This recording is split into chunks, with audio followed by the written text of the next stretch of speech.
Eric Garner, say his name. Eric Garner, say his name. Eric Garner, won't you say his name? Trayvon Martin, say his name. Trayvon Martin, say his name. Trayvon Martin, say his name. Trayvon Martin, won't you say his name? Sean Bell, say his name. Sean Bell, say his name. Sean Bell, say his name. Sean Bell, won't you say his name? Say his name. Say his name. Say his name. Say his name. Say his name. Say his name. Say his name. Won't you say his name?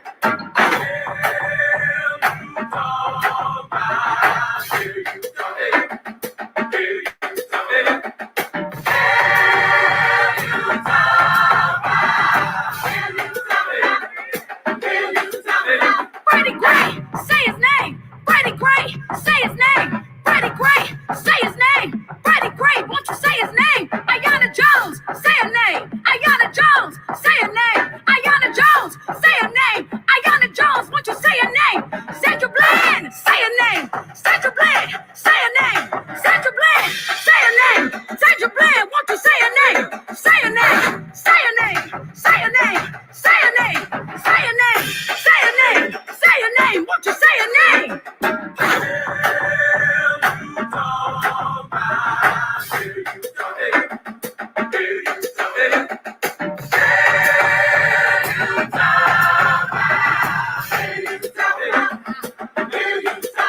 'Kimani Gray, say his name. 'Kimani Gray, say his name. 'Kimani Gray, say his name. 'Kimani Gray, won't you say his name? John Crawford, say his name. John Crawford, say his name. John Crawford, say his name. John Crawford, won't you say his name? Michael Brown, say his name. Michael Brown, say his name. Michael Brown, say his name. Michael Brown, won't you say his name? Say his name. Say his name. Say his name. Say his name. Say his name. Say his name. Say his name. Won't you say his name?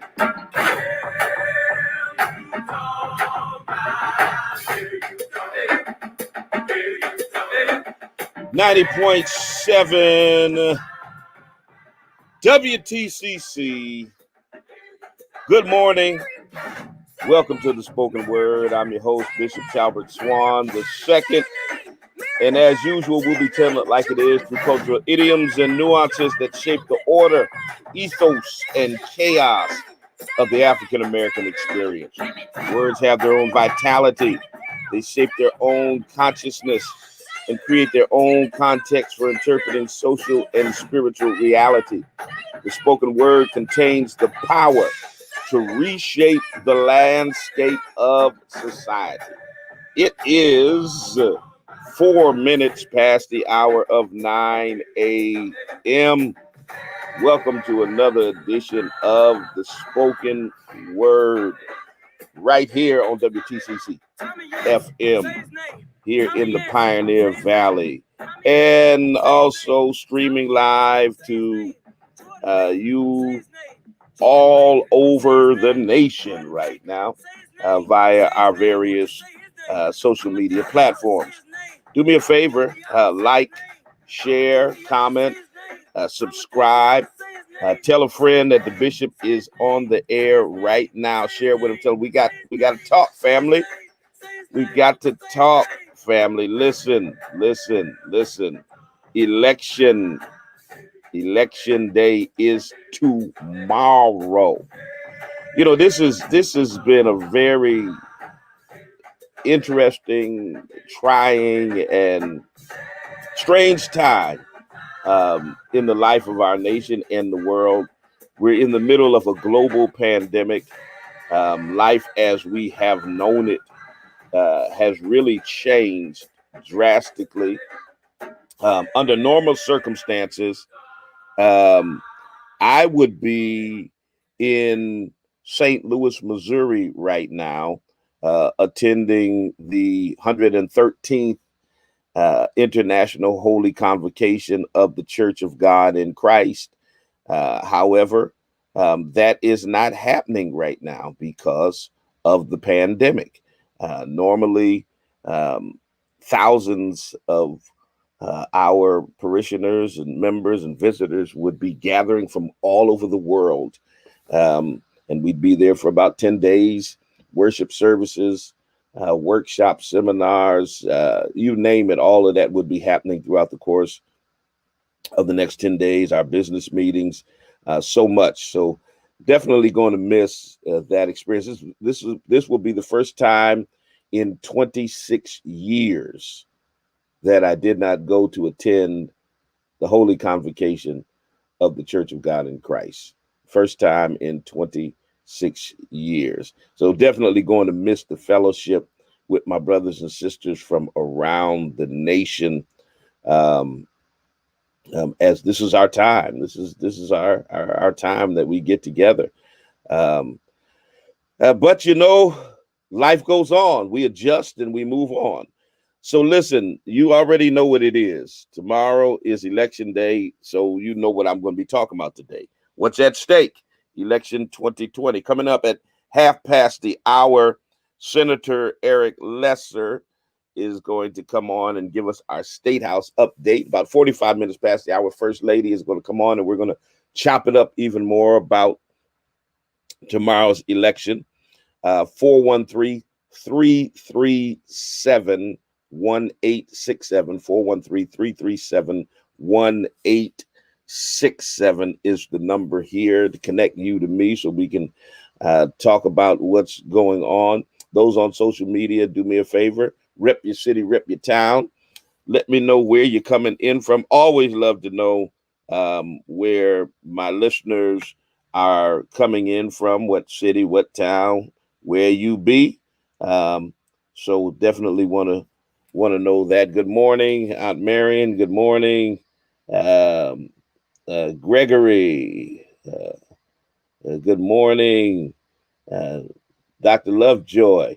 And we need to talk, Brother Lovejoy. You know it's that time of year, as it is every year. Time to get them leaves up out my yard.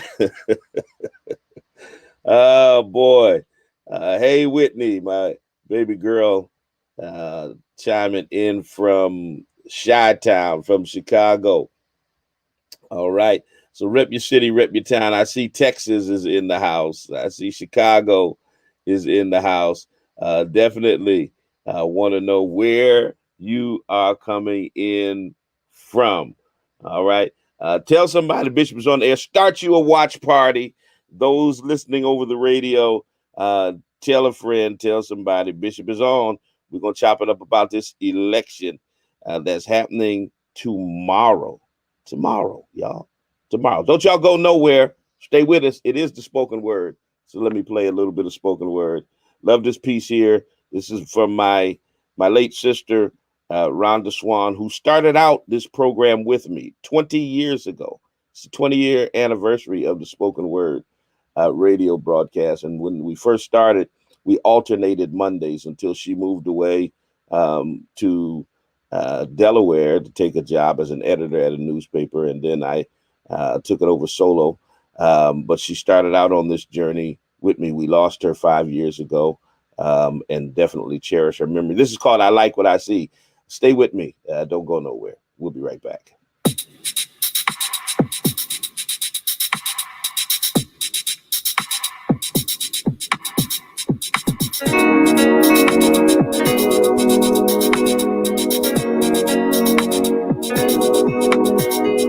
I look in the mirror and I like what I see. A strong, beautiful black woman staring back at me. One who's seen a lot of pain and had her share of sorrow, but who never gave up hope for a brighter tomorrow. I've been lied to, cheated on, stolen from and hidden, but it just made me stronger and I refuse to quit. That's right. And though I've been tempted, I refuse to stoop to their level. Don't go down. I rose above that nonsense and made a liar of the devil. All right now. The devil who said I wasn't good enough, cute enough, or worthy of love, I kicked his butt with divine power from above. Power that says I can do all things through Christ, which strengthens me and brought me out of darkness so that I could see that I'm smart, I'm beautiful, I'm a child of the King. Abundant love for me he came to bring. Oh yes, when I look in the mirror, I love what I see. She's looking good. That strong, beautiful black woman, that woman is me.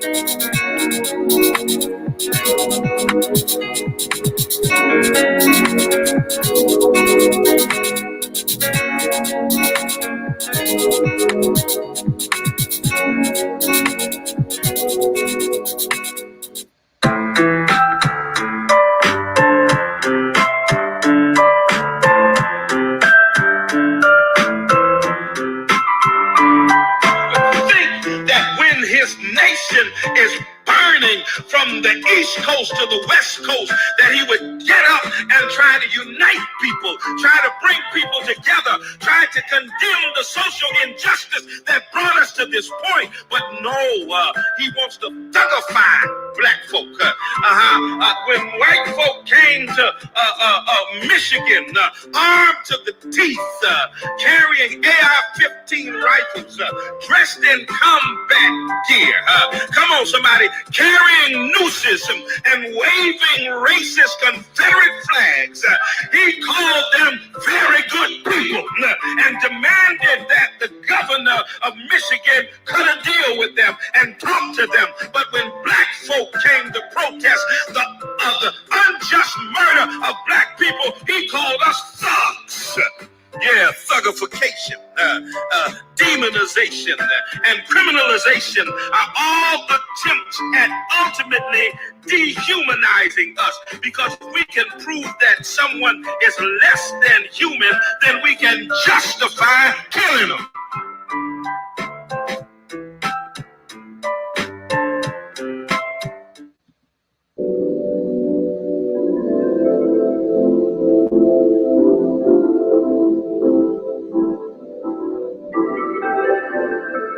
Doesn't matter what form of protest we take on. They said you ought to be more like Dr. King. And I have to remind all of white America, when Dr. King locked arms and marched nonviolently, y'all put water hoses on them. You sick dogs on them. You put batons upside their head. You shot them and killed them and murdered them and lynched them in the street when we were nonviolent. How dare you tell us to go back to being nonviolent when you didn't hear us then? It really doesn't matter what form of protest we take to redress our grievances. White America is yet not willing to hear us. The president said yesterday that we hear you. He said, we hear your pleas. We support the right to non-violent protest. He's a liar, and his mama is too. Because when Colin Kaepernick and others were kneeling non-violently, this same president stood on his bully pulpit and called them thugs and called them hoodlums. And white America stood up and said they were unpatriotic. Well, if we can't kneel non-violently and protest and be heard, maybe, God help me here, they gotta loot Target and burn down police stations in order to get your attention. And wait, let me pause parenthetically right there and say unto you, I'm tired of y'all who are tripping about Target being looted, but you ain't tripping about the targets of white supremacy being murdered. Oh, God help me preach it.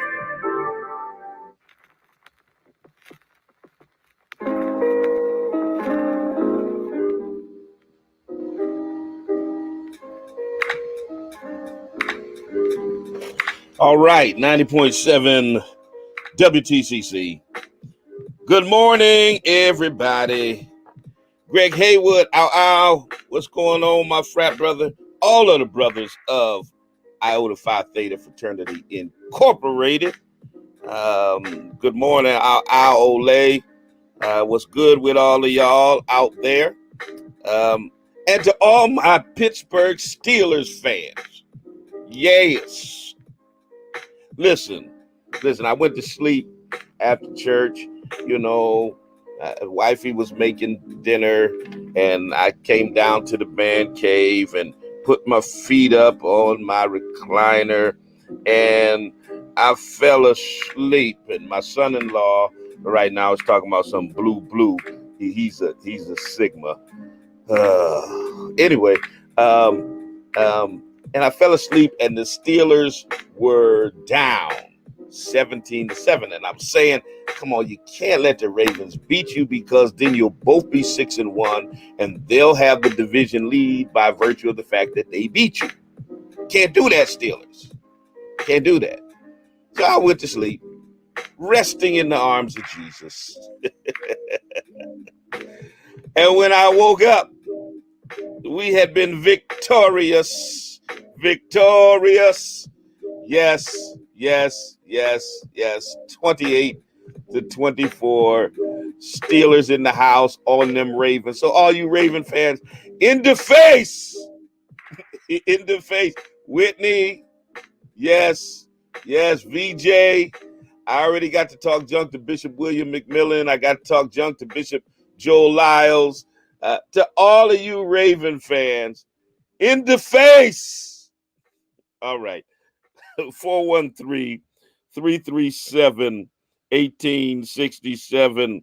Juanita, good morning to you. Cordell, good morning. Deborah Allen, good morning.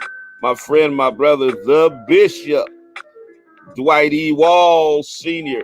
I'd be hanging out with him or something right now if it wasn't for the pandemic, because we'd be together in St. Louis at the International Convocation of the Church of God in Christ. But alas, I'm home in Massachusetts and he's home in Michigan.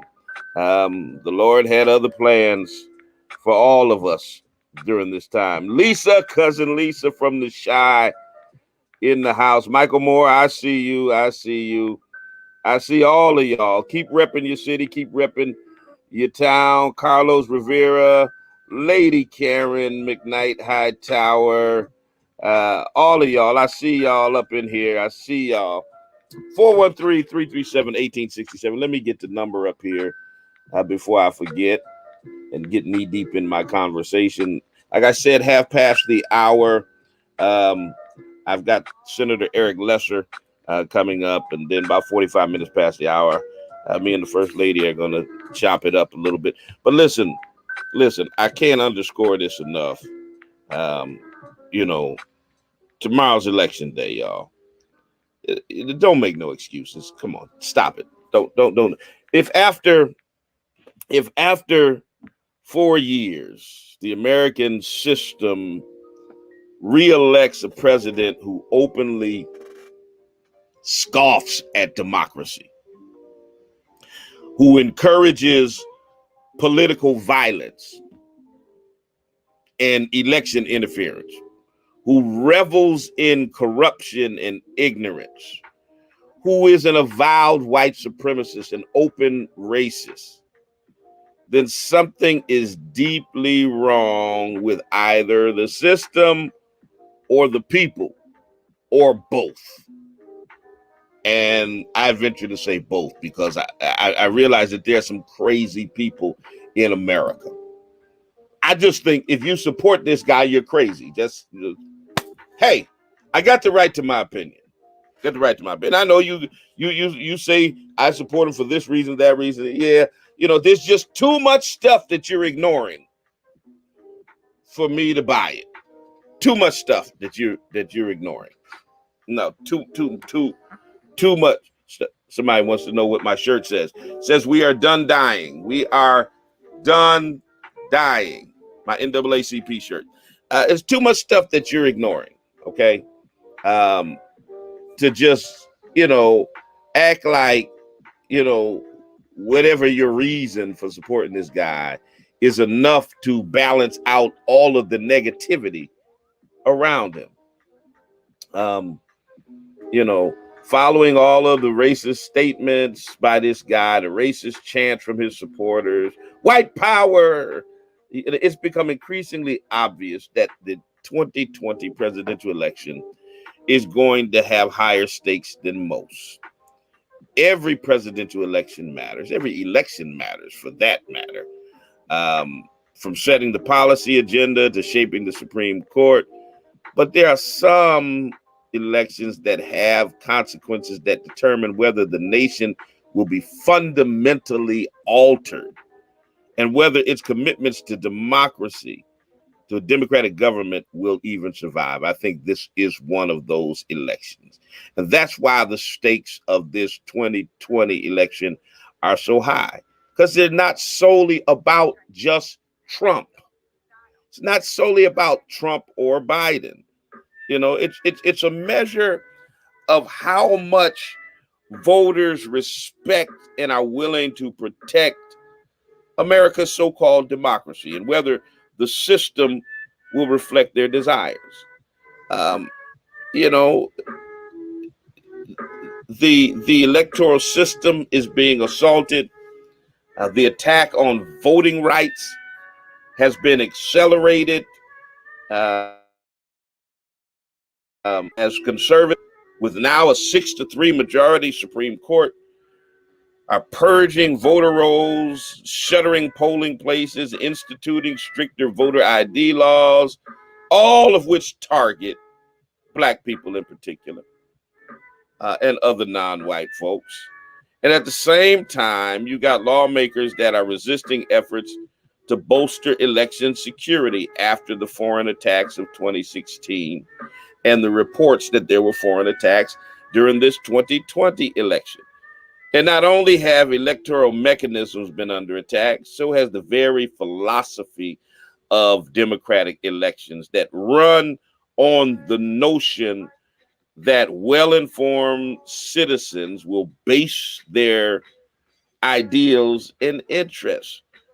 We don't have well-informed citizens anymore. We got folk, if they don't like what you're saying, if it doesn't agree with whatever their ideology is, they just call it fake news. My mind is boggled at the ignorance of today's American voter. I mean, the ideal of well-informed citizens who are going to cast ballots, I guess it's always been more of an ideal than a reality. But the 2016 election revealed just how vulnerable the electorate is to disinformation campaigns.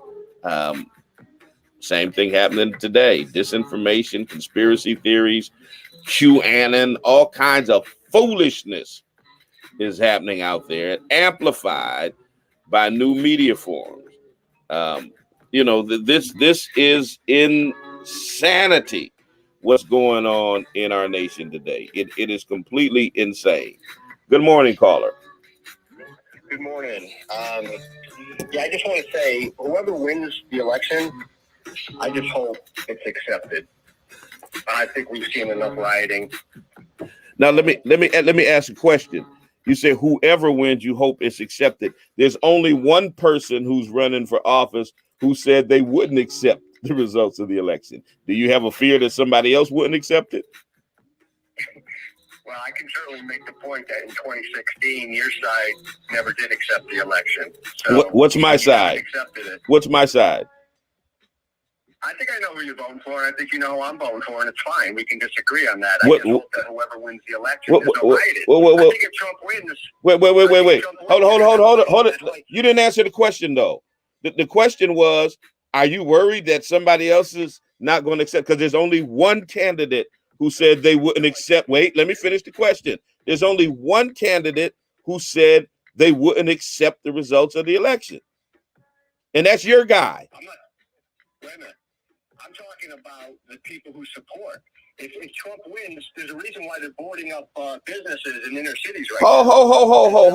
Hold up. There's only one person's supporters who have been out there threatening what they're going to do if Trump doesn't win. Who's threatening? If Trump doesn't win? Trump supporters. It's y'all who are out here making videos with guns and threatening what's going to happen to America if Trump doesn't win. And Trump has been encouraging violence if he doesn't win. We've seen what happens when your side doesn't get your way. You grab washing machines from stores. Wait. Hold up. Don't get our way. Let's not get it twisted, son.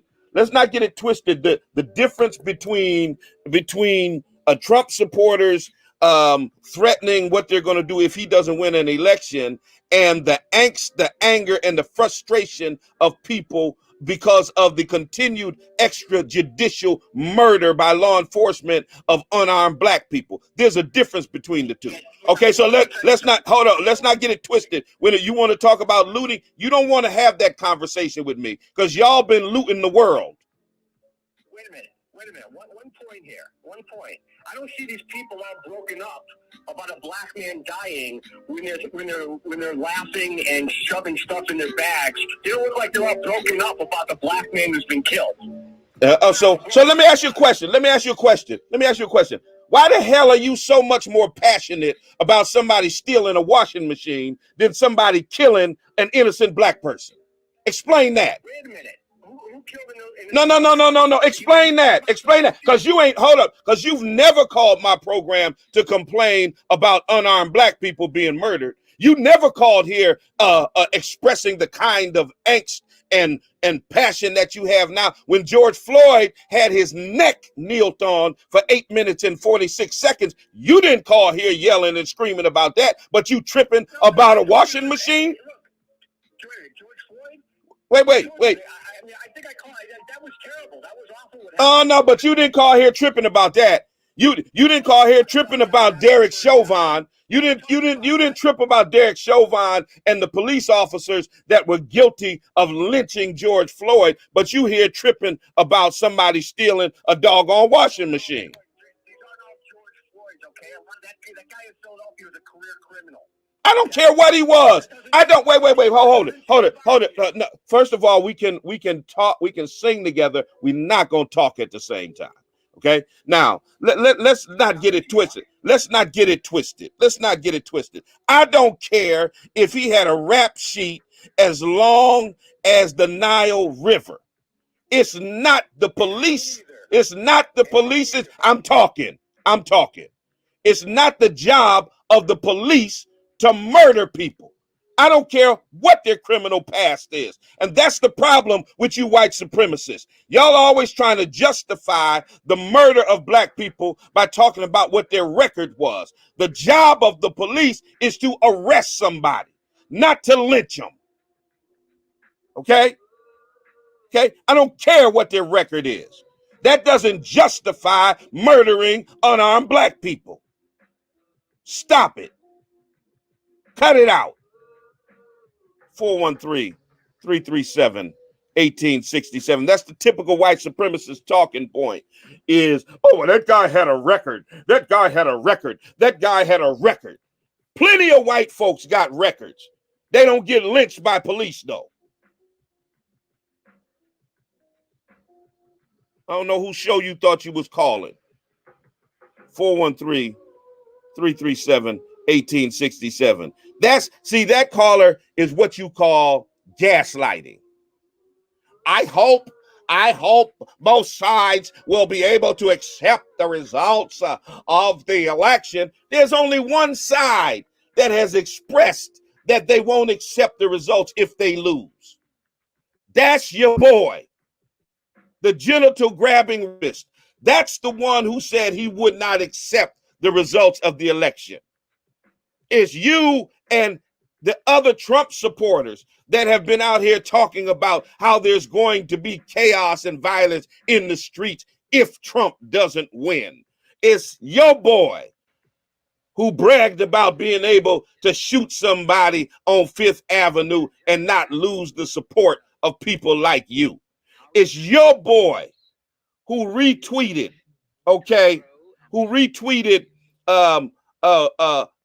people in trucks trying to run a Biden bus off the road as if trying to kill people was funny.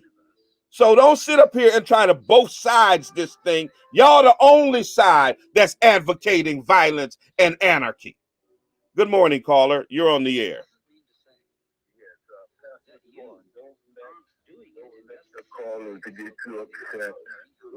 Oh no, bro. I'm not upset. I'm just passionate. I'm passionate, and I'm gonna check foolishness. That's what that is. Don't y'all get listen.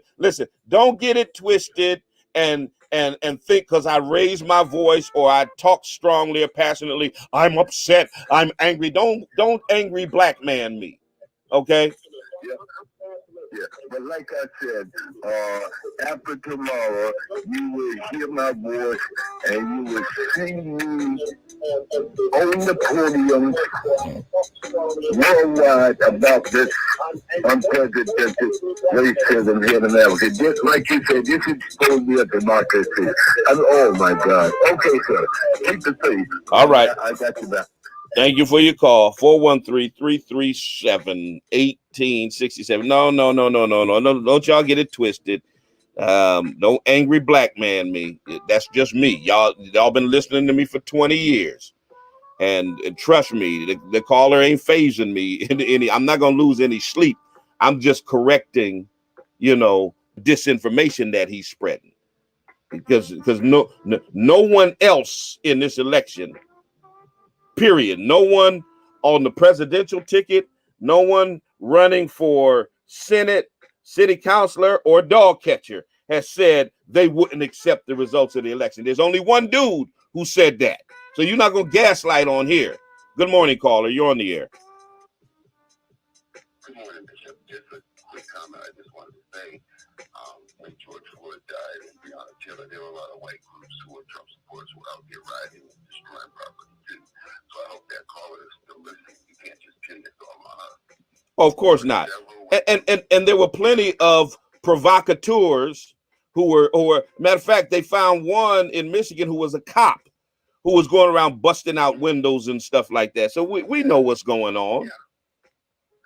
And also, Bishop, I just want to make another comment. It was either Tennessee or Kentucky. There was a white Trump supporter who burned down the courthouse. Right. I can't remember what it was, either Tennessee. Yeah. So all I want to say is don't put all that on us. You guys are out there doing the same thing. Absolutely. Have a blessed day. All right. Thank you, sir. All right. Bye-bye. And don't forget, it was one of your boys in Kenosha who went down there shooting people and murdered 2 people. Your boy Kyle Rittenhouse. So, stop it. Stop it. Talking about who are the violent ones. Y'all tripping about a TV I need to play that piece again from my spoken word piece called Targets, because y'all more worried about targets than y'all are the targets of white supremacy. Like I told the caller, you never called here all that passionate about George Floyd being murdered as you were about a washing machine being stolen. Good morning, caller. You're on the air. Good morning, Bishop. How are you? I'm not sure if you hear me or not, man. I just want to call you and congratulate you on your victory.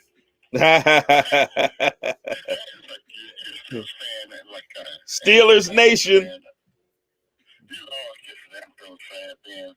But that's all right, man. Congratulations on your victory. All right. Thank you, man. Appreciate it. All right, Brother Bishop. You have a blessed day. All right. You too. That's it. Steelers Nation, y'all. They pulled it out while I was asleep, but they won. 413-337-1867. Don't forget, it was one of your peeps, okay, who murdered Heather Heyer, all right, in Charlottesville. It's your boy, 17-year-old white supremacist Kyle Rittenhouse, who murdered 2 protesters in Kenosha. And it's amazing how they always trying to play us as we're the violent ones. We're the looters. Come on. Why America was founded on looting? How the hell do you think you got this land? Did you negotiate for it? Did you barter for it? Did you inherit it some kind of way?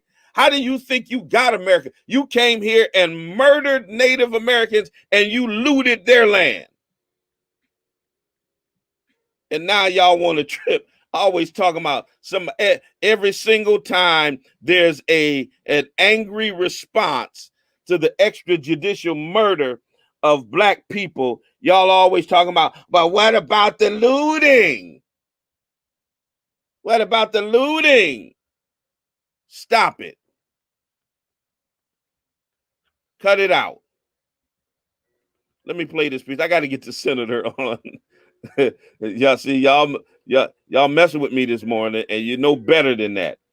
You know better than that. Let me play my sister. Let me play my sister, Tamika. Y'all are the looters. America has looted black people.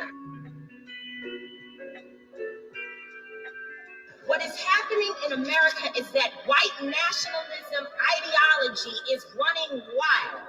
And the reason why buildings are burning is because this city, this state, would prefer preserving that white nationalism and that white supremacist mindset over arresting, charging, and helping to convict 4 officers who killed a black man. That is the reality of what we're dealing with. This is not just a few cops doing things across the country. This is not a good cop versus bad cop situation. This is Ahmaud Arbery being shot down by white men on the streets of Georgia. Breonna Taylor being killed in her home. This is in New York City, where we were until freedom. We were just in New York, fighting the police officers who, in the name of social distancing, were damn near killing black young people on our streets. This is a coordinated activity happening across this nation. And so we are in a state of emergency. We're in a state of emergency, and y'all are the looters, okay? So I'm gonna get you on right now, Senator. This is a but here we go. Activity happening across this nation. And so we are in a state of emergency. Black people are dying in a state of emergency. We cannot look at this as an isolated incident. The reason why buildings are burning are not just for our brother George Floyd. They're burning down because people here in Minnesota are saying to people in New York, to people in California, to people in Memphis, to people all across this nation, enough is enough. And we are not responsible for the mental illness that has been inflicted upon our people by the American government, institutions, and those people who are in positions of power. I don't give a damn if they burn down Target. Because Target should be on the streets with us, calling for the justice that our people deserve. Where was AutoZone at the time when Philando Castile was shot in a car, which is what they actually represent? Where were they? So if you are not coming to the people's defense, then don't challenge us when young people and other people who are frustrated and instigated by the people you pay. You are paying instigators to be among our people out there, throwing rocks, breaking windows, and burning down buildings. And so young people are responding to that. They are enraged, and there's an easy way to stop it. Arrest the cops. All right. I got more. I'll play a little bit more after we bring on Senator Eric Lesser, who's coming in with our State House update. What's happening in the Commonwealth of Massachusetts? Good morning, Senator. How you doing? Hey, good morning, Bishop. I can't believe tomorrow is the day. I'm on pins and needles here. Tomorrow is that day. We're going to sleep in our nation, man. You know, it's make it or break it time. It really is. Yeah, I mean, so far, there's encouraging signs around the country, but also some warning signs. I just hope everybody gets out and votes. Tomorrow's the deadline. Don't put a ballot in the mail anymore. If you go to the poll at this point, or drop it, physically at a drop box or at your elections office, that's a big concern, especially with the Supreme Court decision. So we just got to get that word out. But yeah, I know what a year this has been, and it does feel like in many respects, a lot of it's going to culminate tomorrow. So yeah, what a time to be alive. Yeah, tell me about it.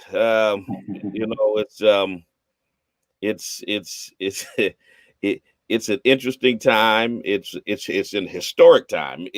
I'm really interested in seeing what the historians are going to write about this period of time that we're actually living through right now. But it's something else.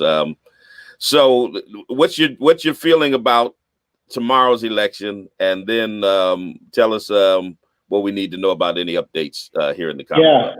I mean, so I feel cautiously optimistic. I mean, I was making calls and I would encourage that actually, a lot of, people in Massachusetts ask, how can we help? How can we help? We're not a swing state, but it's really easy to make calls online. So I did that for a few hours over the weekend, called voters in Georgia and in Michigan, and actually got a really positive response from people. So I felt better after doing that, but I'm not going to make any predictions. I learned my lesson in 2016. So, I'm just going to say some prayers tonight and hope things work out tomorrow. But in terms of the State House, we are at work on the rest of the FY21 budget. We passed a maintenance budget for the month of November, and then we're going to be wrapping up hopefully a budget that we're going to finish and get done that will bring us through July. And then we are going to start working on what's called the FY22 budget, which is July 1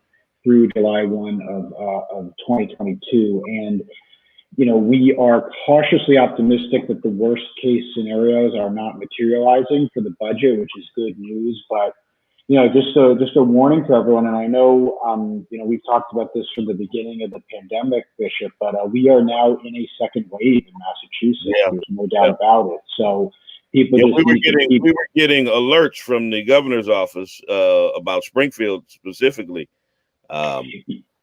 Yeah, I mean, I have 9 communities. 5 of my 9 communities are now in the red zone, and the others are not trending in great directions. So people just need to keep being careful. We don't need to be scared. I mean, I think people know now what we have to do. It's the masks, the social distancing, but just keep alert. Something I am very concerned about that we're going to be keeping pressure on the governor on is testing, especially testing in Springfield. We're starting to see even more strains on testing capacity, especially as the spike starts. So we're going to be really pushing to get more of those stop the spread sites open around Western Mass and more sites in Springfield specifically. Now, let me put a pin in right there, because this is a concern of mine in general about Springfield and Western Mass in particular, often being forgotten about by state government. There's a program around helping to stop the spread of COVID and giving out PPP equipment and information. We recently put together what we call a COVID-19 education and intervention team, targeting the African-American community in Springfield. Former city councilor Zaida Luna is doing it in the north end of Springfield. But we were forgotten about for a while they were doing it in all of these other cities and towns, but nothing in Springfield. And even now they're doing it in Springfield every other week, while in Worcester and every other place they're doing it on a weekly basis. How does Springfield, the third largest city and the largest city in Western Mass, continue to get forgotten about when the state is allocating resources to do these kinds of things? It's an outrage, frankly, Bishop. I mean, I'll just give you an example that's even worse. Back in the summer when they announced the Stop the Spread initiative, I think we talked about this a few months ago, but the governor, to a lot of fanfare, announced this free testing, right? They didn't have a single site west of 495. The closest site to Springfield was Marlboro, which is 70 miles away. So if you live in Pittsfield, if you live in Holyoke, if you live in Springfield, if you live anywhere, west of 495, how on earth are you supposed to drive 70 miles to get COVID testing, especially when we know our Western Mass communities and especially our urban centers have been the most at risk of higher incidence of spread. So we sounded the alarm on that. I got to say, like, the whole Western Mass delegation worked together. We got sites open in Springfield, but it's still not enough. It's a major concern. And we get calls all day long, from constituents who either can't get a spot. When they open the Stop the Spread sites, they were booked, in a matter of hours. And then the other concern about it is even people who do get the tests, the waits are too long. If you have to wait 3, 4, 5 days to get your results, that doesn't do anything in terms of helping, with quarantining and with distancing practices. So this is a big issue, and we've got to stay focused on this at the same time we do all the, work on the budget and everything else. And, something I've said is, we've got to make approval of the budget, approval of these other measures contingent on the money being spent in an equitable way around the state. And I have to say, Helen Clayton Harris, the Springfield Public Health Department, have done a phenomenal job with the resources they have, but they need more help. They need more support from the state government. Absolutely. So yeah, we got to keep hammering away, because I mean, it's like, I don't see how they keep getting amnesia. Like, hey, we got cities and towns, west of 495. Yeah. And I'll just to, not to belabor this, but, an example of the mindset. So the governor was asked at one of the press conferences back in the summer when this first came up, and we had sent a letter really demanding that sites open west. And his answer was that the numbers at the time didn't merit expanding the testing locations, and that when the numbers, or if the numbers went up, they would put the testing in place at that point. But have we learned nothing from the last 8 months? I mean, the whole point of the testing is to do it before the spread starts. Right. So, the mindset is wrong. I mean, the billions and billions of dollars to Springfield saying, hey, you guys are a hotspot. Yeah. I mean, we laugh, but it's not funny, right? Because the idea is, what they're basically saying is, well, when it becomes a hotspot, we'll put the testing in place. But if we've learned anything about how coronavirus works, one person could spread it to dozens of people before it becomes detected. So the only way we can prevent it, unless or until there's a vaccine, is through testing and quarantining.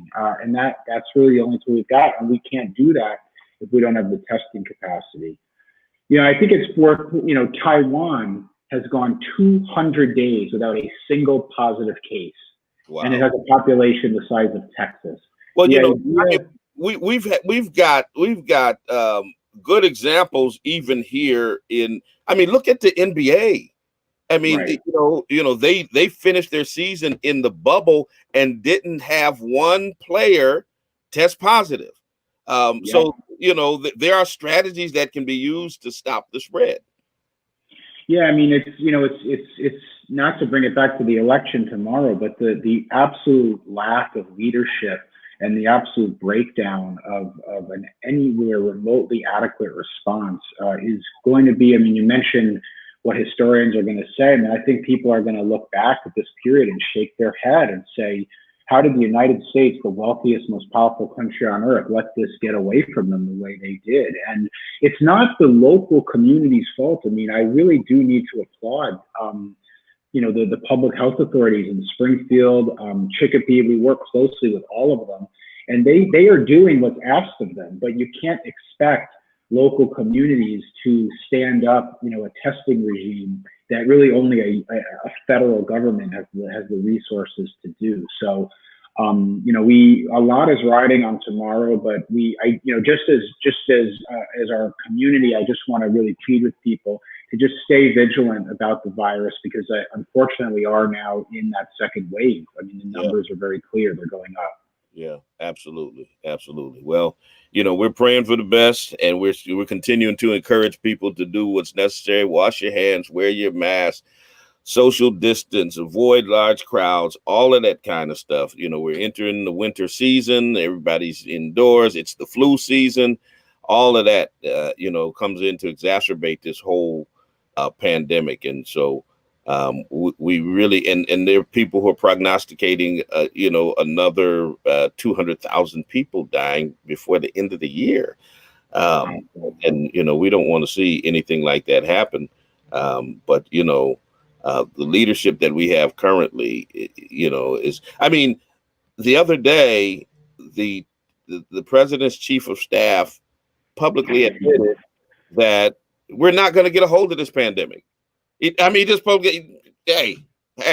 a foregone conclusion. We can't handle this thing, so screw it. Let's go have a rally. Their attitude. And this is a little bit off topic, but just to connect it back, because, for me, like, one of the defining things that got me into politics was the Iraq War, when I was in high school and in college. And you think back to the Republicans back then, imagine them getting up and saying, oh, terrorism is something we're just going to have to live with. you know, they seem to be okay with the health and safety of the American people being something that can be dismissed as 1,000 people die a day. But can you imagine if 10 years ago, at the height of the, you know, response to 9/11, like George Bush's chief of staff get up? Think about that. A couple of thousand people died in 9/11, and it changed the landscape. Everything. Of travel, of everything. We have a 9/11 every 2 days. Every 2 days, we have people die of coronavirus that died in 9/11, and the administration doesn't have anywhere near the urgency and the response of that effort. I mean, that, you said it right there. I mean, if there was ever a greater indictment of the leadership failure, that's it. You know, and just the idea that the chief of staff to the president is basically saying, deal with it. You know, you're on your own with handling coronavirus. I mean, and then meanwhile, you look at, I mean, New Zealand hasn't had a case.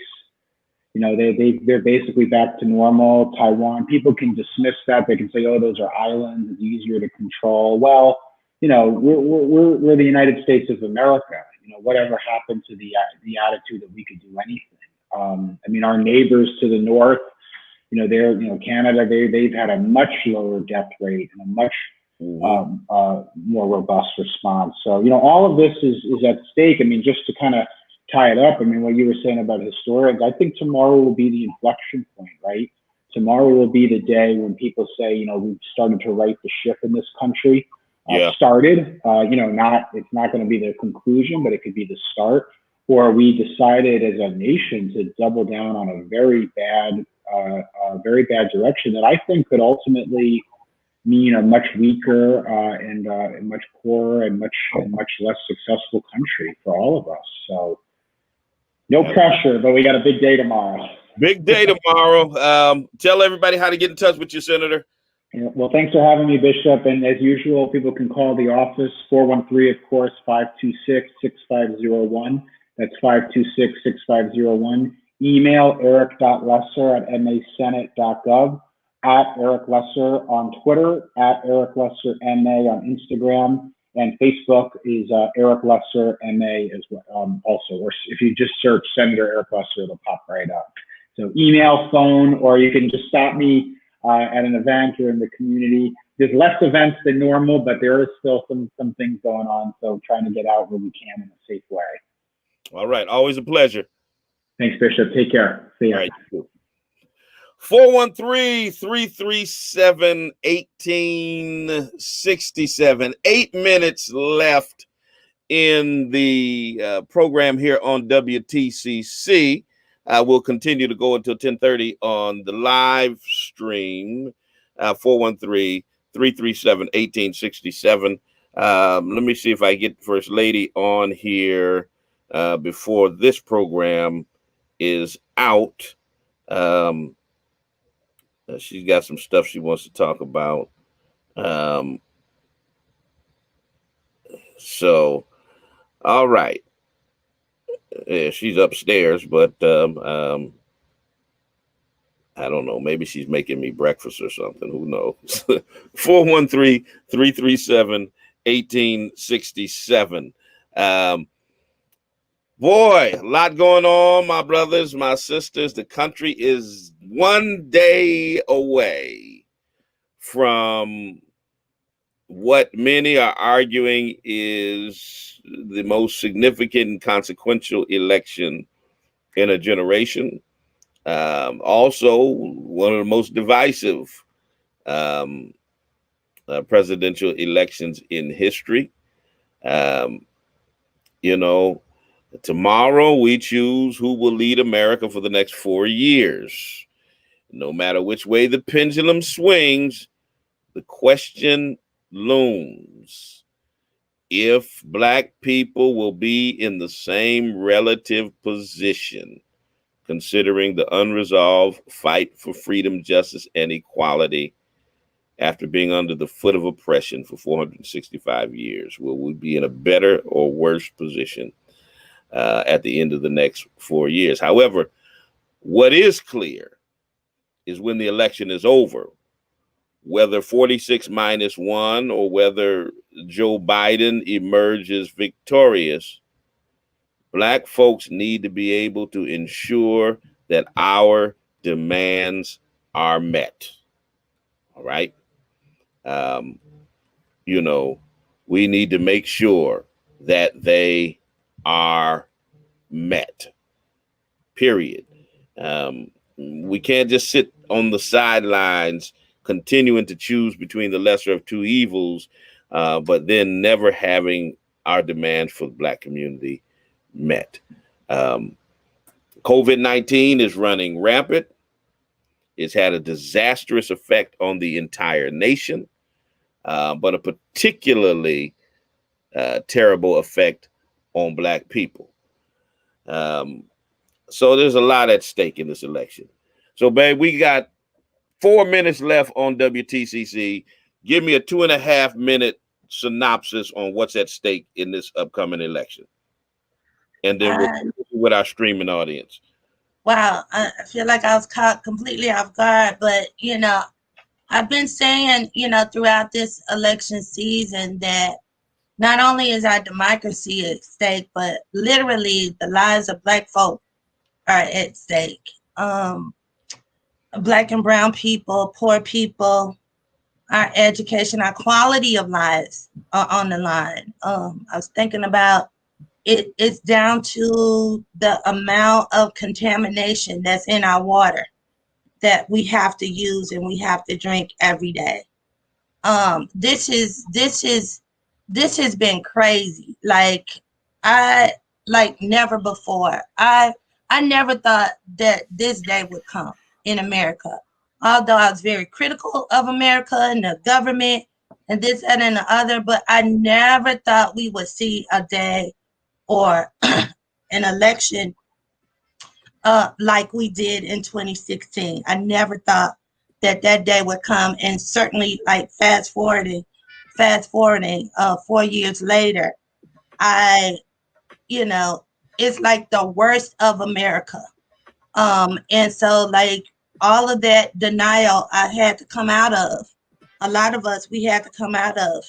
So everything is on the line. Our quality of life, how long we live, you know, how we live, where we live, our education, careers, democracy, our voices, everything is on the line.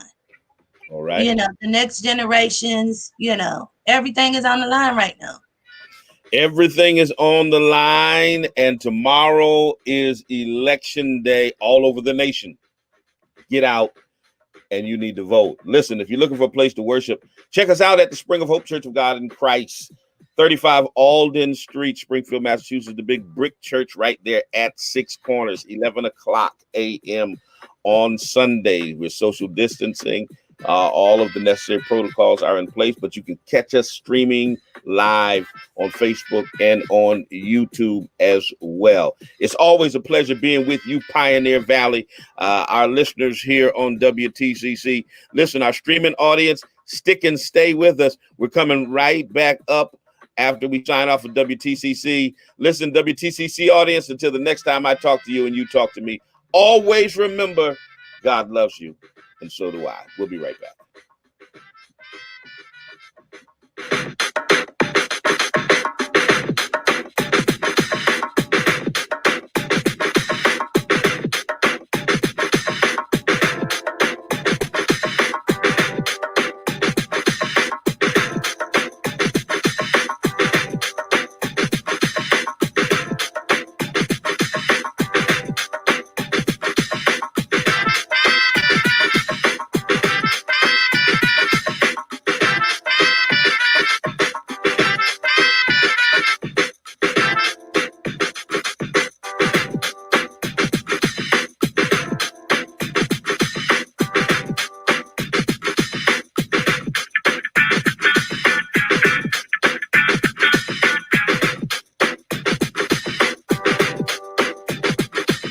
All right, back in the house.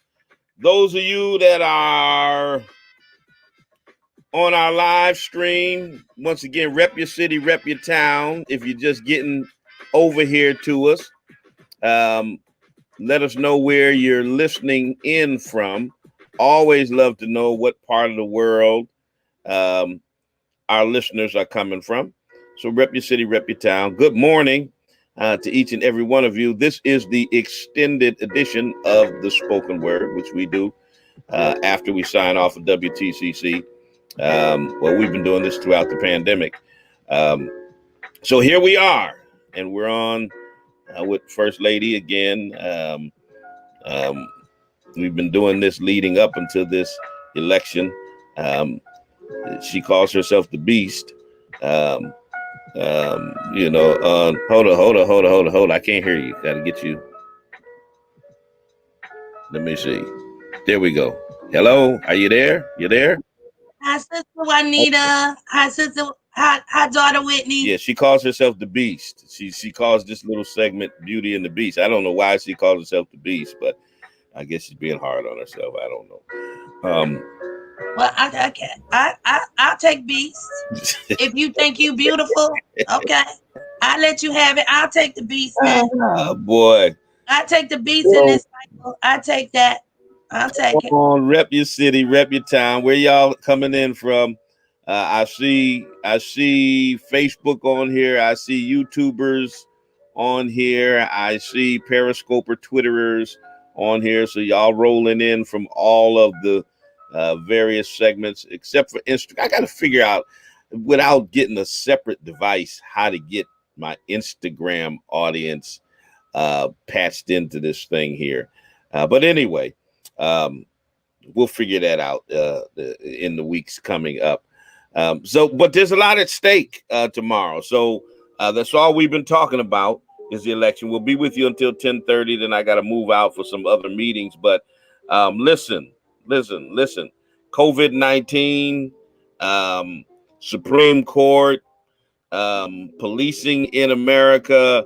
There's so much at stake in this election.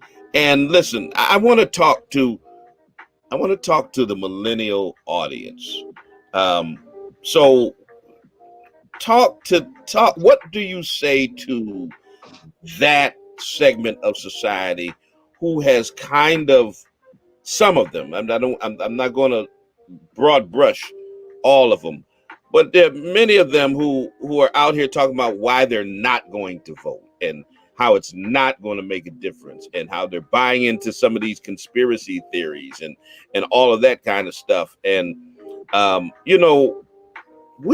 didn't have a choice when I was their age because my parents were part of the civil rights generation, and they weren't having it. They weren't having no, I'm not voting because it's not going to matter and yada, yada, so on and so forth. What is up with this generation and this mentality about not voting?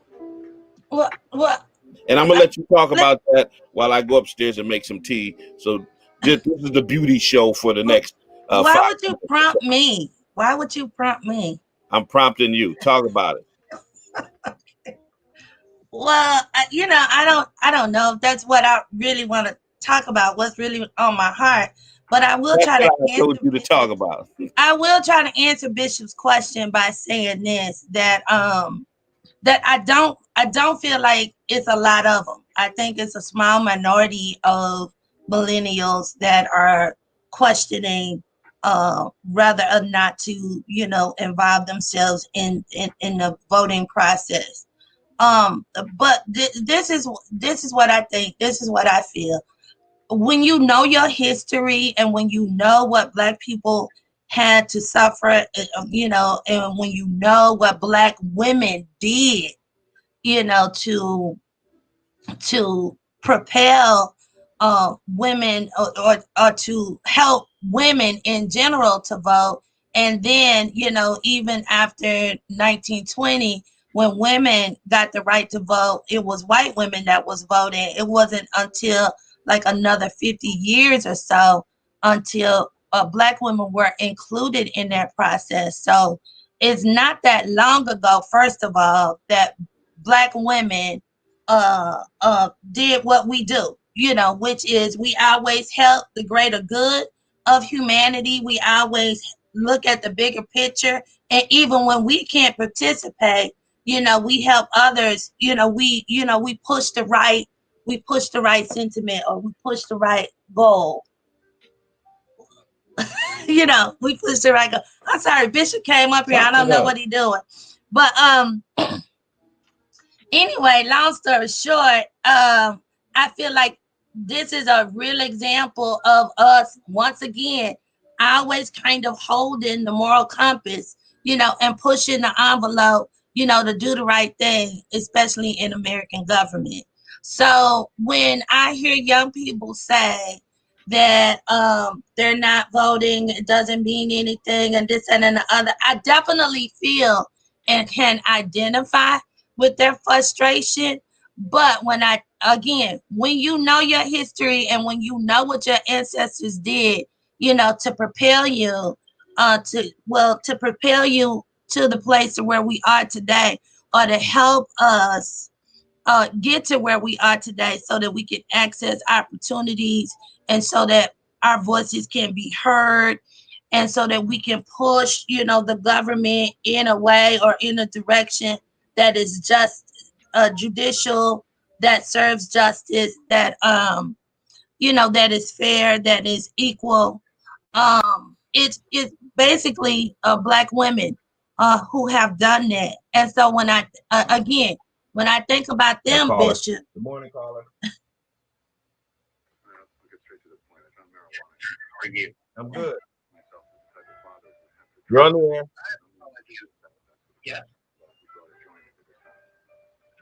You're on the air. What do you about now? And I hear you talking about racism. How do you think it's a lot better now in America than compared to the 60s? I was in the middle of answering your question. I know. I'm interrupting, but go ahead. Is it better now than it was in the 60s? Yeah. First lady, answer the question. You on No, there? he asked you. He said, Bishop, I was listening to you, and I want to know if you think that it's better now than in the 60s. Well, we were born in the 60s. I'm gonna answer that first. We were born in the 60s. My husband is a little bit older than me. But nevertheless, we was born in the 60s. We was born in the 60s. Again, we know our history, and we certainly, know our history from a familial a perspective as well. So in other words, our families and generations, down through generations have lived here in America. I'm gonna tell you, I'm gonna give you a very personal answer to that question. I thought that we were. I thought that we were better off. I thought that we were better off until Obama was elected.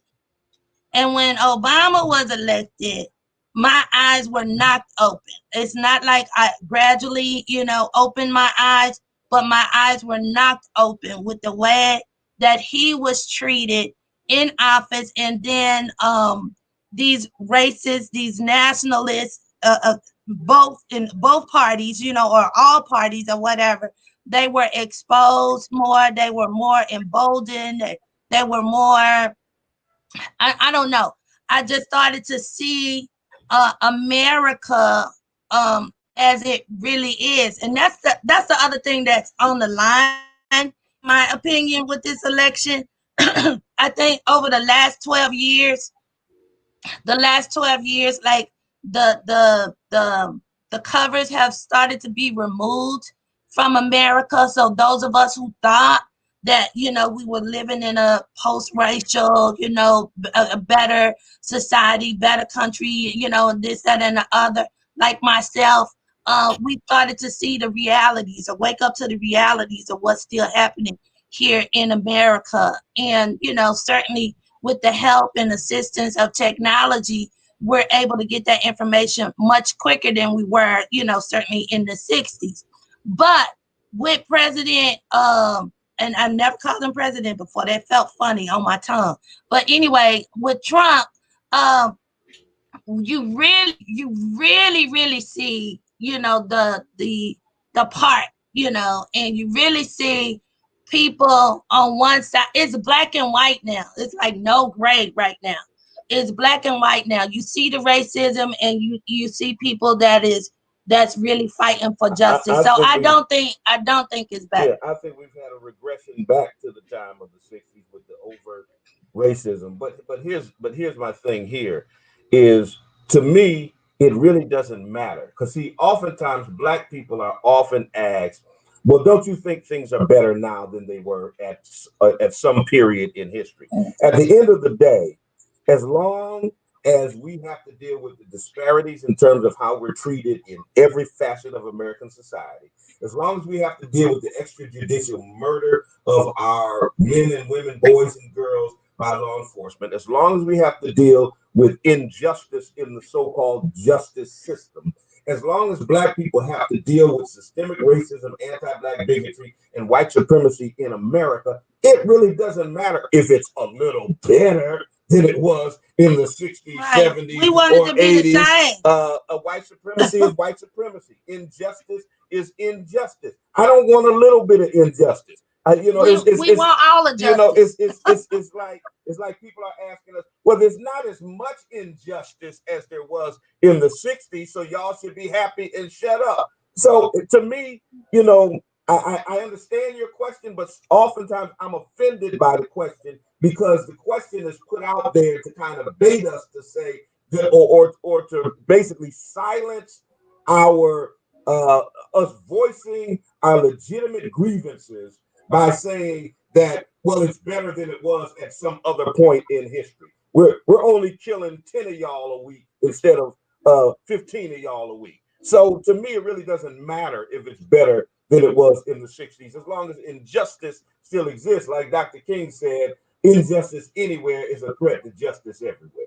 And apparently it's not, you know, like I said, we were babies, you know, we were children, we were babies. So, you know, we could not articulate or process a necessary feeling about how it felt to be black in America. But here we are 50 years later. And I know this, the same fight that my mother was doing or my grandmother's was doing, we're still in. So it can't be any better. Yeah. Right. If we're still in the struggle, and if we're still in the fight, you know, or whatever the case may be. So I hope that answers your question.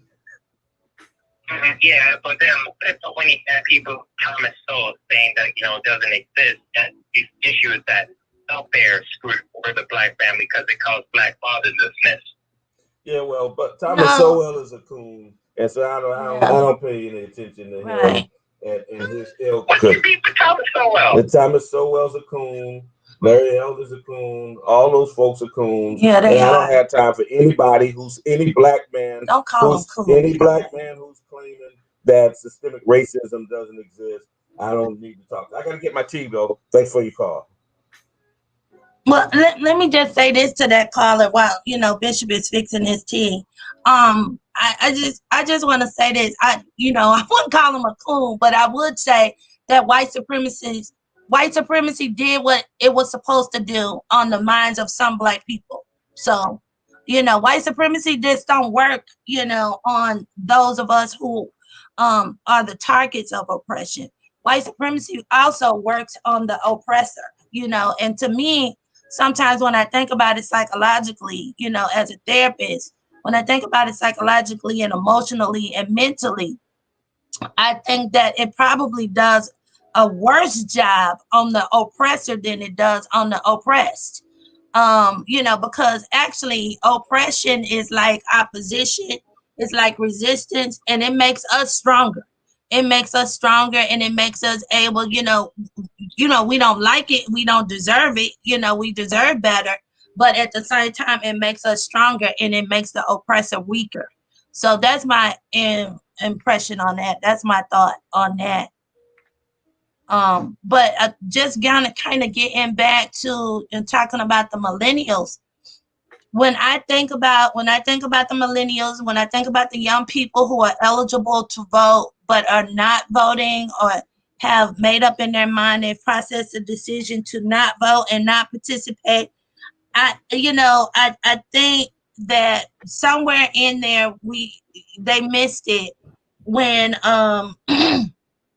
when they learned their history, or when somebody in their family told them that voting is not an option, that it is a mandate, in your family, in your home. I know that's our feeling here in our family, and that was something that was passed down from my husband's mother. And so, it's not an option. It's not something you decide whether or not you're gonna do. It's something that you are supposed to do, because we owe our ancestors, we owe those who shed their blood or who made the sacrifices so that we could vote. And then when I think about people like John Lewis, it's like, how can you not? And then I can't remember the elder's name, but I read an article. I believe she's, oh Lord, I can't remember now. But maybe Texas, which is my home state, and Lord knows my family is going through a lot out there in Texas with everything that's going on. But nevertheless, they had to wait in line, Bishop. Some of my family members had to wait in line for over 6 hours just to vote. But they did. They did what they needed to do to vote. And so it's people all across the country that are fighting for their right to vote, that are making the sacrifices, so that they can vote.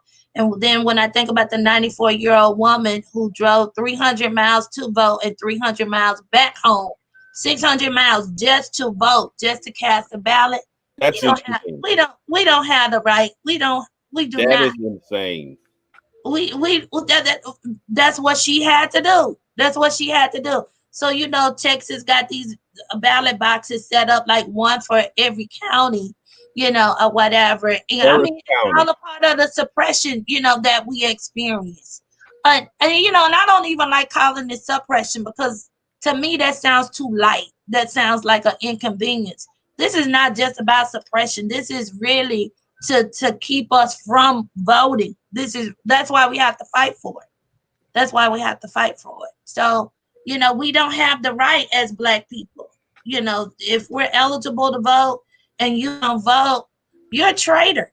You're a traitor to your race. You're a traitor to your race if you do not participate in the voting process after all of that blood that's been shed and sacrificed so that you could. And it's the same thing. It's the same way, babe, that we see education and any other opportunity that have been afforded to us. Certainly the educational system still needs some work. It's still a very racist system, or whatever. It still needs some work. But the fact of the matter is, Black folk died so that we could go to the library. Black folks sacrificed so that we could go to school and open up a book and pick up a book and be taught the same curriculum as white kids. So you don't have the right not to decide not to get an education, so that you can learn a skill, so that you can take care of yourself. You don't have the right not to vote, and lift up your voice, in the political process. You don't have the right not to be a good provider. And it's just certain things you don't have the right to do as a Black person in America. You just don't have the right. I'm gonna get to this question on the screen right after this call. I'm gonna deal with that. Good morning, caller. You're on the air. Hello, Bishop. How you doing? I'm good. Hit Texas in the Mississippi in the house, babe. Mississippi. Yeah. Hey. Once the coronavirus breaks, I'm serious. So I'm coming up there to pay you all a visit. Yay! I want to hear Bishop Swan preach, but I got to commend you and your wife, man, for the civic education that you all give out, man. Not just for your city, but throughout the nation. And I like what you told the caller, that if you let up just a little bit, if you just give me a little bit of justice, I'm still giving injustice. I had made no progress. Yeah. I mean, you know, that question, and I don't think that was that caller's intention, but often when we get asked that question, it's normally white folks trying to say, hey, look, it's better than it was. Stop complaining. You know, as long as we're still dealing with injustice, we ain't gonna stop complaining. That's right. Period. And we shouldn't. But listen, Mississippi. So somebody said we need to talk about taking back the Senate and the House and local elections. Talk about that, please. And Brother Anthony Porter, you are absolutely right. So let me say this, Mississippi. You know, a lot of people are focusing, and I've been saying this, Bishop, over the weeks, over the months, actually. Everybody is focusing on Trump and Biden. You know, that's I would say it's a big piece, but it's really it ties in together with maintaining the House of Representatives and also flipping the Senate. The reason why, a large reason why President Obama had so much difficulty was because, you know, the Senate, the Senate was the power was with the Republicans in the Senate. And so, you know, that's huge. So we need to have the president, we need to have the House, and we definitely need to have the Senate, Democratic power in those three places in order to, you know, kind of create a more, what's the word I'm looking for, Bishop? You know, a better system, you know, of, you know, kind of flowing these bills and, you know, and getting it back to creating some type of justice, you know, in the governmental systems.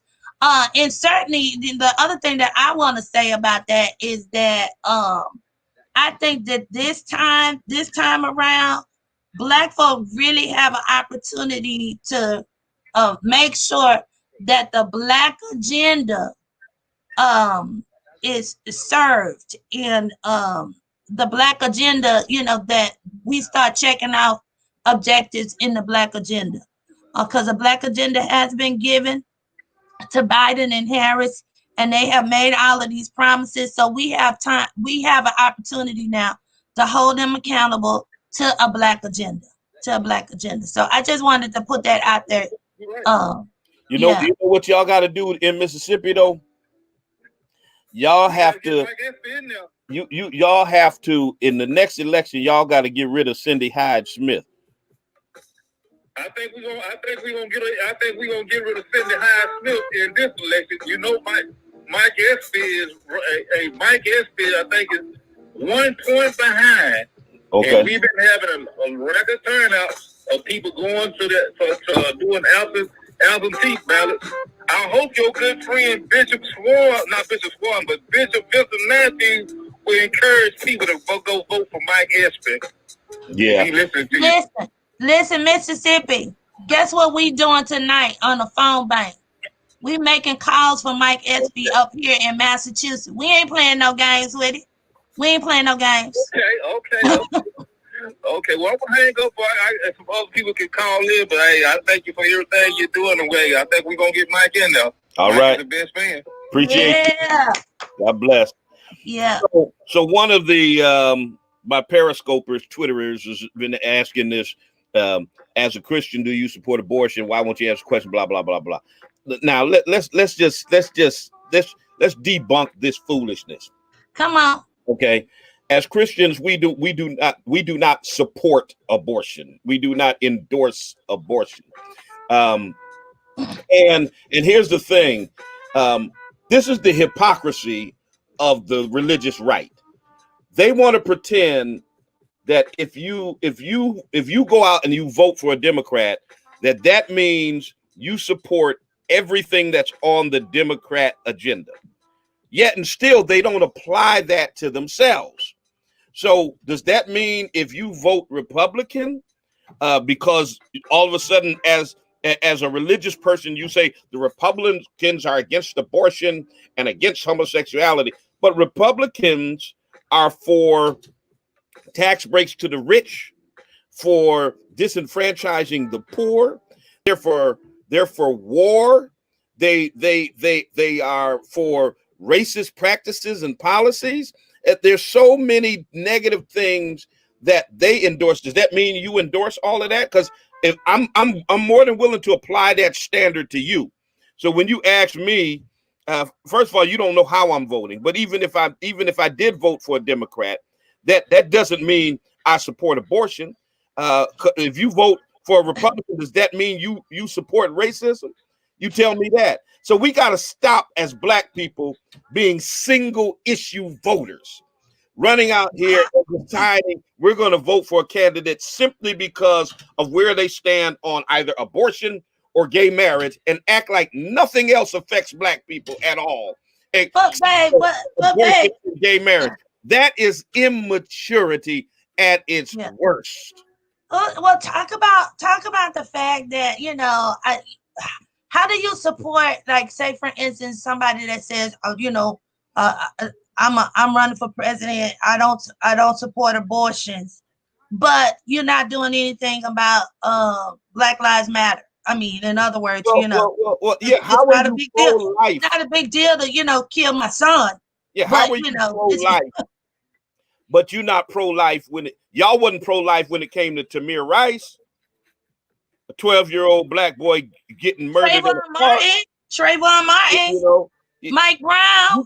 You can't be pro-life about unborn Black babies, and then the hell with living, breathing children. Black They were children. They were children. Here, or who don't have health care, or who are subject quality to education unfair practices, who don't have good housing, who get a poor education, who get racially profiled, and who have prisons built for them when they're in the 3rd grade, anticipating that they're going to go to jail sometime later because of racial profiling. Y'all ain't pro-life. So that's the reason why they pro-life, is because they just want to save their bodies for prison, you know, so they can make money off of their bodies.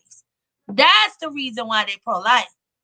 That's the truth of the matter. So thank you for helping me to get there. You know, that's the truth of the matter, because they don't care nothing about no Black baby being born. They just want a Black baby to be born so that they can make money, you know, capitalize off of their bodies. That's all it is. Yeah, it's crazy. Good morning. Good morning. Reverend Dr. Jesse Preacher Man Burgess. Good morning, Cordell Daniels. Good morning, Erica Mima. Good morning, Deborah Jackson. Good morning, Wylon Basie Dyer. Good morning, Kathy Swanson, our member. Good morning, Mother Carolyn Roberson. Good morning, Sarah Elaine. C. Ivan Johnson, Reverend. How you feeling, man? Good to see you on here. Stephanie Johnson. Good morning. I don't want to start. I don't started calling names. I well, Bishop, you only got a couple of minutes left, so I just wanted to, you know, say this. I wanted to shout out. Hey, cuz. Yeah. Good morning. Go ahead. I just wanted to shout out all the women in the NAACP that have certainly, you know, did some incredible work over the last few months, helping our city or promoting. Well, you know, I think our reach was actually larger than just our city. Thanks be to God for, you know, for that. But nevertheless, I just wanted to shout them all out. Thank you so much. You ladies have been wonderful. But I want to say this. I think it's really important that we say this, Bishop, before you end your show. Regardless of whatever the outcome is going to be tomorrow, which, you know, I know that we all have our desires in mind. Lord knows I do. Lord knows I do. God knows I do. Yes, Lord. I voted Democratic up and down, and I'm not ashamed to say I did. I voted Democratic up and down, President, U.S. Senator, you know, the whole nine, up and down, Democrat.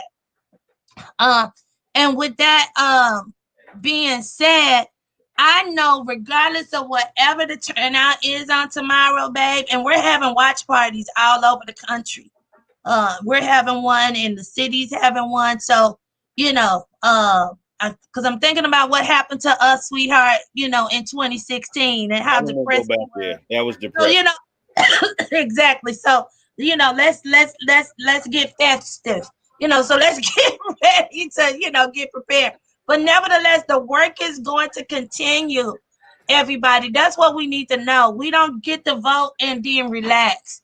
To be quite honest with you, the work is probably gonna increase after the election on Tuesday. What do you think about that, Bishop? I think the work is gonna increase Oh yeah, after the there's always work in between elections. We just don't go and vote and then sit down on our rest on our laurels or forget about things and wait till the next election. We're working in between time and in the meantime, and we continue on. So listen, get out there and vote tomorrow.